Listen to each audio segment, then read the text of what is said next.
Իչայլոց Տիկին Անդրեասյան, տեսեք, այդտեղ մենք շատ կարևոր մի տեղի հասակ,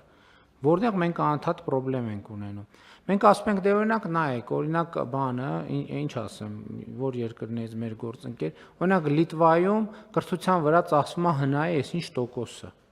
Եվ մենք ասում ենք, դե եկեք բյուջեն մեծացնենք, կրթության վրա ծախսվում է հնայի այսինչ տոկոսը, մերը դրա կեսն է կամ դրա 10%-ն է կամ դրա 5%-ն է։ Բայց հիմա որ հետ գնանք ուսումնասիրենք կառուցվածքը, կարող է պարզվել այդ հնայի այդ տարբերվող տոկոսի 70% հենց շենքերի վարձակալության գումարն է։ Ու մենք անընդհատ չենք կարողանում քաղաքականություն վարենք։ Անընդհատ մեր վիճակագրությունները դեֆորմացված են, որովհետև մեր մոտ բանում կներեք զարգացած երկրներում տենց տող չկա, որի դեմը գրած լինի ձրի։ Մեր երկրում տողերի 80%-ի դեմը վիրտուալ գրածա ձրի, հետո մենք ասում ենք, բայց այս երկրում հնա այսքան տոկոսն է, մեր երկրում հնա այսքան տոկոսն է։ Մենք մեր հնան ու մեր ծախսերը հաշվել չգիտենք նորմալ։ Մենք ո՞նց ենք պատրաստվում երկիր կառավարել։ Էլ չեմ ասում ո՞նց ենք պատրաստվում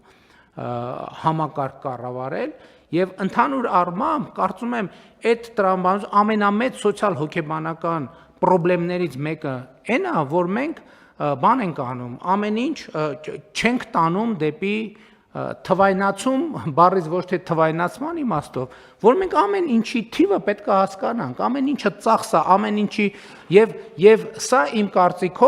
կարծիքով սա մի process է, որը մենք սկսել ենք դեռ բավականին երկար ժամանակ առաջ, երբ որ ես ասացի, որ եկեք հարգելի գործընկերներ, եկեք հրաժարվենք կոթողացման տրամաբանությունից։ Կոթողացման տրամաբանությունից պետք է այն ինչ որ մեզ համար կոթող է, այն ինչ որ մեզ համար տաճար է, դեմը պետք է գրենք տաճար, ինչի դեմը գրած չի տաճար, պետք է գրված չլինի տաճար։